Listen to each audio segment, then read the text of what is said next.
andar no caminho. Ele está na Palestina, percorrendo as estradas, as cidades, e os discípulos vão seguindo os seus passos.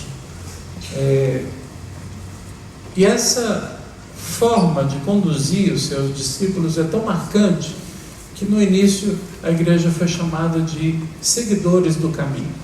Quem entrava para a igreja fazia parte desse grupo, dos seguidores do caminho.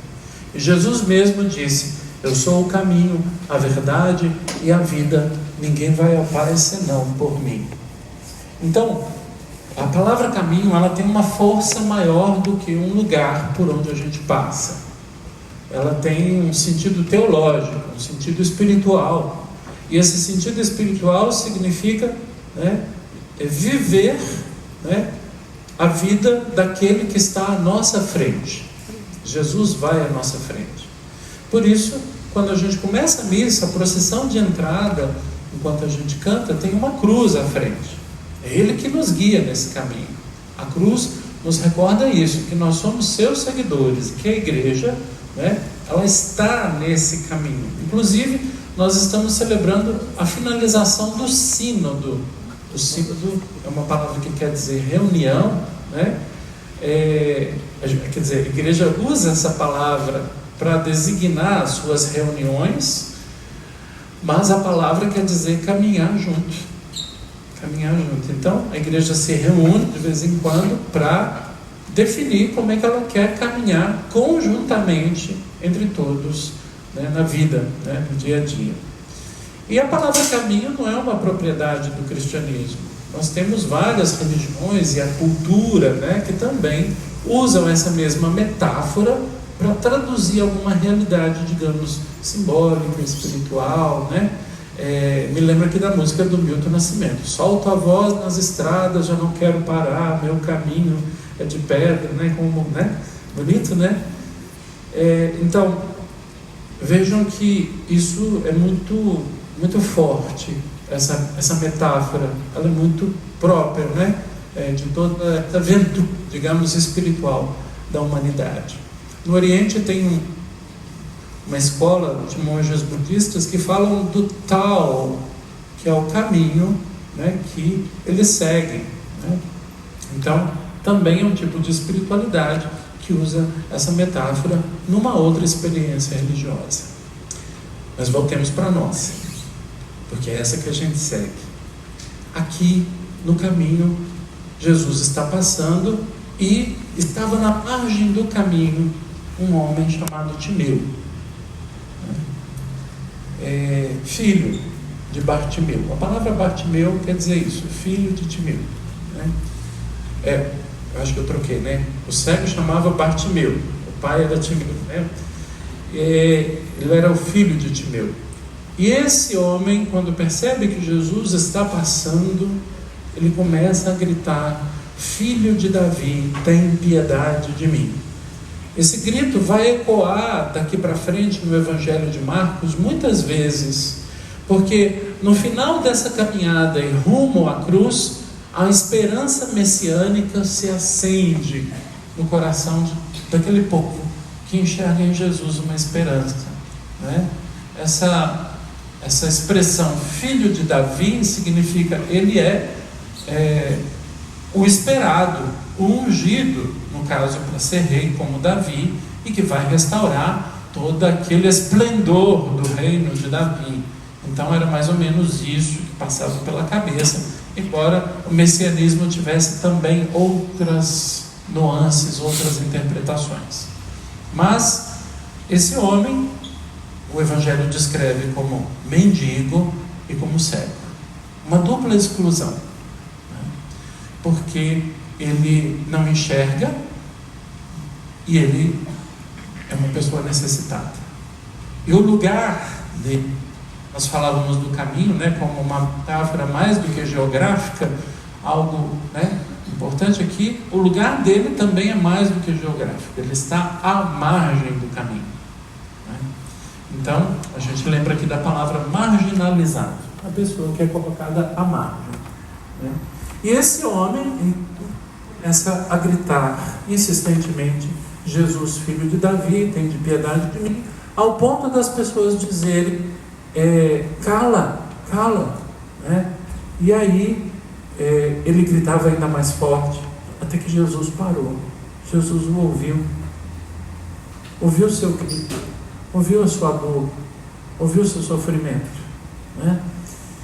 E vai acabar mesmo a bateria daqui a pouco. Eu estou percebendo que vai falhar, está falhando o microfone. Fechando aqui o parênteses. E aí esse homem, ele faz um gesto brusco, um gesto muito brusco para quem é cego, né? Ele deu um salto, né? As pessoas cegas, elas se movimentam com cuidado, porque elas podem esbarrar em alguém, elas podem se machucar, né?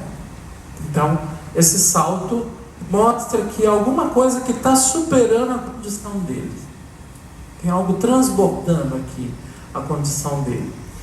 E ele joga para trás o manto. O manto era o lugar onde ele recolhia as esmolas, era o instrumento dele para ganhar alguma coisa, guardar alimento, mas também era o sinal da sua deficiência, o sinal da sua cegueira. Então ele dá um salto, joga o manto para trás, abandona o manto e vai ao encontro de Jesus. E nesse encontro com Jesus, Jesus pergunta para ele: o que você quer que eu te faça? Jesus está provocando aqui a fé desse homem, e a resposta dele é: que eu veja. Aqui tem um nível de interpretação que é válido, que é muito importante, ele é legítimo, que é: Jesus é um taumaturgo, um milagreiro, né?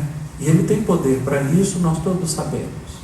Mas eu quero ir com vocês um pouquinho mais adiante, no sentido de olhar para essa atividade de Jesus e para essa mudança da situação desse homem como algo que nos diz respeito também a nós, tirando proveito espiritual para todos nós, porque a imagem da cegueira é uma imagem muito forte na Bíblia. Ela ocorre não só aqui, mas em vários outros momentos, em que Jesus, por exemplo, chama os seus opositores de guias cegos. Guias cegos. Isto é, eles não enxergam bem e ainda conduzem outras pessoas para aquilo que eles não conseguem compreender bem, para aquilo que eles não conseguem ver bem. Jesus, depois que ressuscitou, encontra-se com 2 discípulos que estão indo para Emaús, Cleofas e provavelmente a Maria de Cleofas. E no caminho, os 2, embora vissem, têm a visão turva, a visão anuviada, porque eles não conseguem reconhecer que é Jesus. Então eles pensam que Jesus é um peregrino. Os olhos deles estavam embotados, diz o Evangelho. Então eles não veem direito, né? E assim outras passagens em que a visão vai aparecer de maneira muito interessante, né? Por exemplo, no capítulo 1 do Evangelho de João, né? A gente encontra lá aquela famosa frase que é muito importante para a nossa fé: o Verbo se fez carne e habitou entre nós, e nós vimos a sua glória. Nós vimos a sua glória. Então, vejam que o ver tem um valor aqui que supera essa questão física, onde atua o milagre.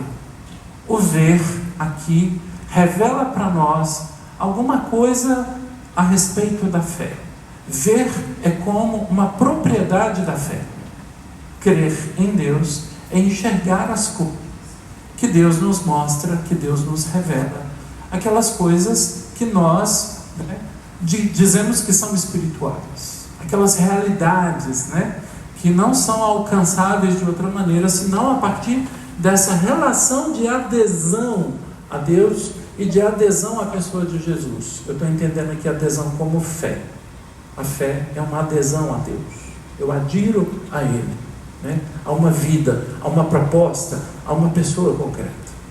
Esse homem, então, ele é trazido para dentro do caminho para seguir os passos de Jesus, e seguindo os passos de Jesus, para aderir à sua proposta e à sua vida, à sua pessoa. E o Evangelho vai terminar dizendo isso, que ele foi curado, a sua fé te salvou, né? Ele foi curado e seguia Jesus pelo caminho, né? Que cura é essa? Ali, no episódio, cura física, certamente, que é uma coisa muito boa, muito importante. Mas para nós, que cura é essa? O que a gente precisa ver que a gente não está vendo? O que a gente precisa enxergar? Aonde está a nossa cegueira, né? O que a gente não consegue ver diante dos nossos olhos?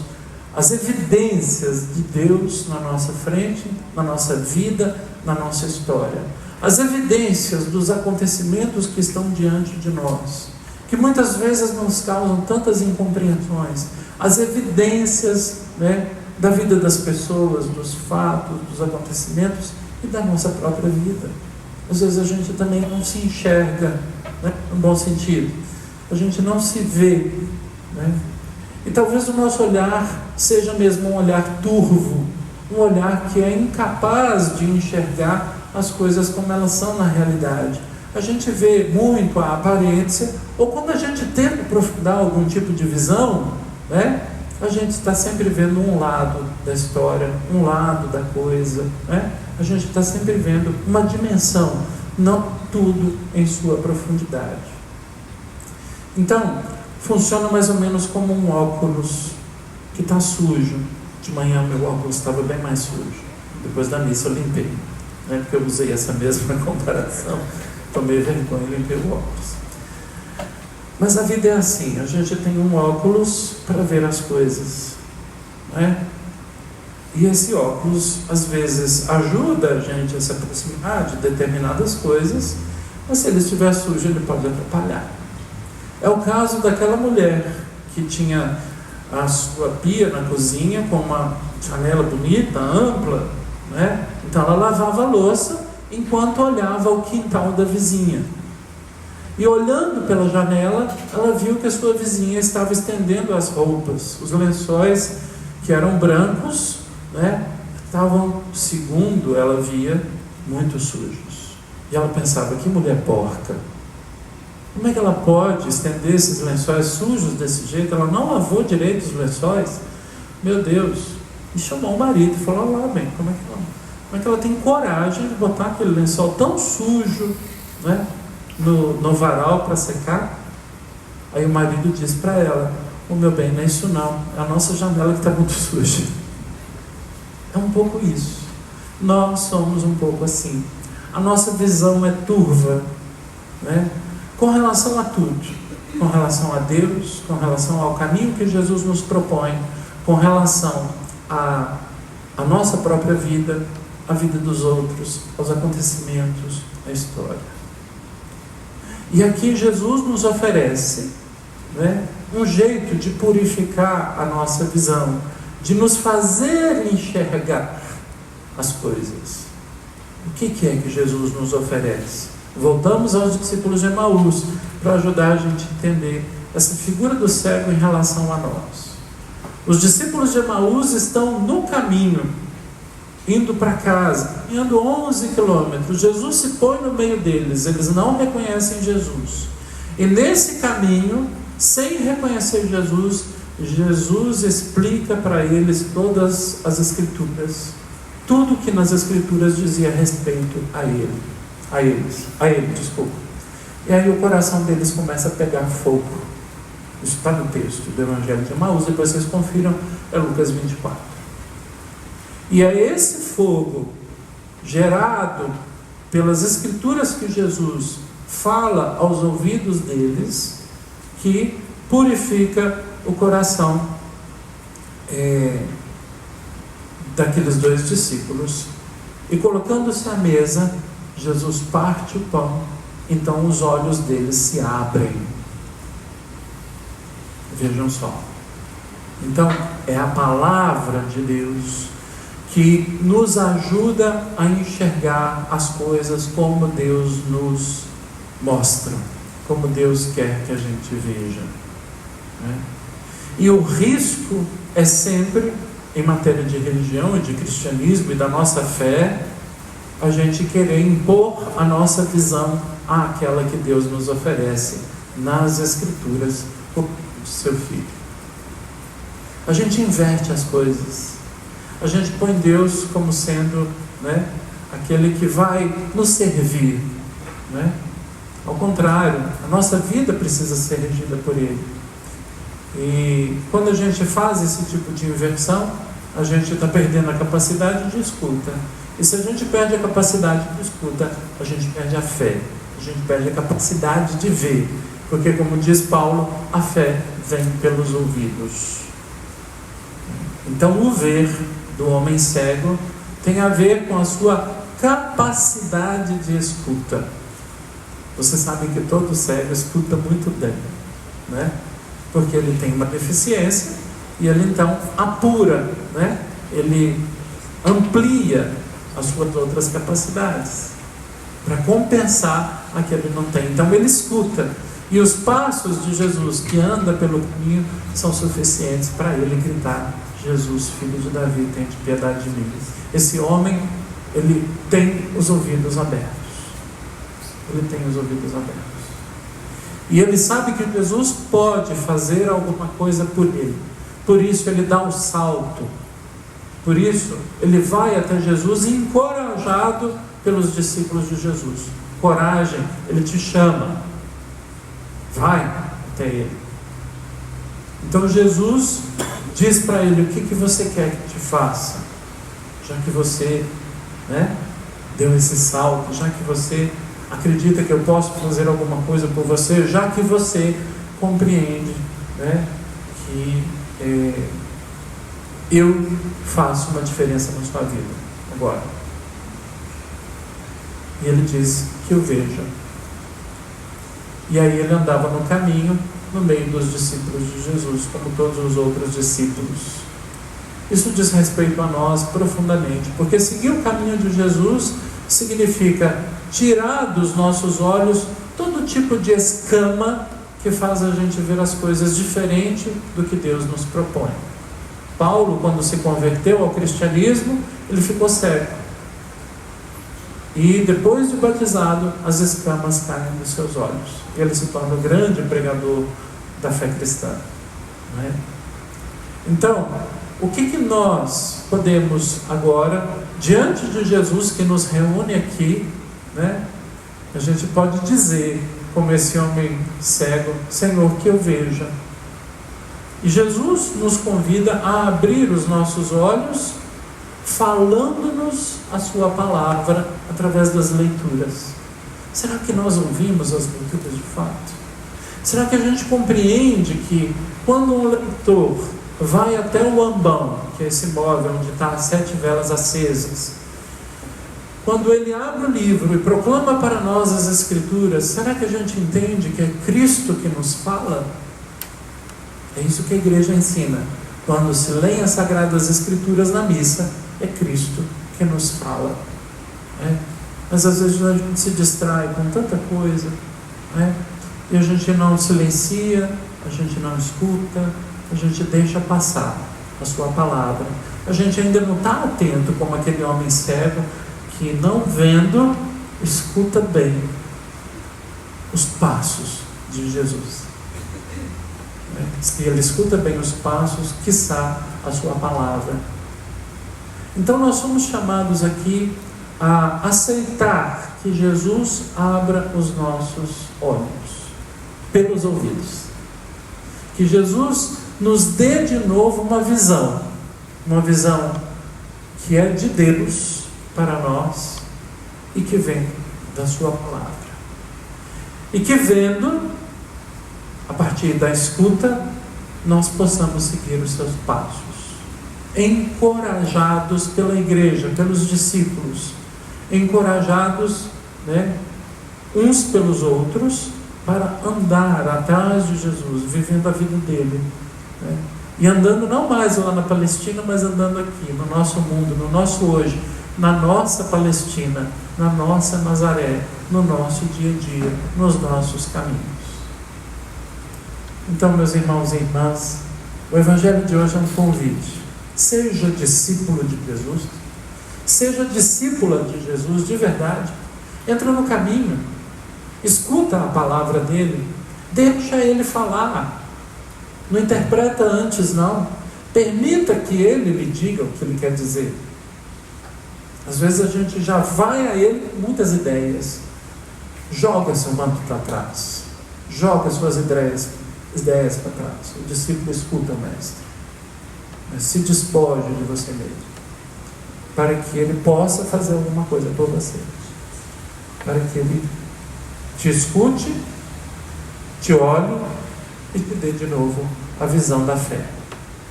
Ou aumente, amplie, aprofunde a sua visão da fé. Que Deus nos ajude a seguir os passos do seu Filho. Amém.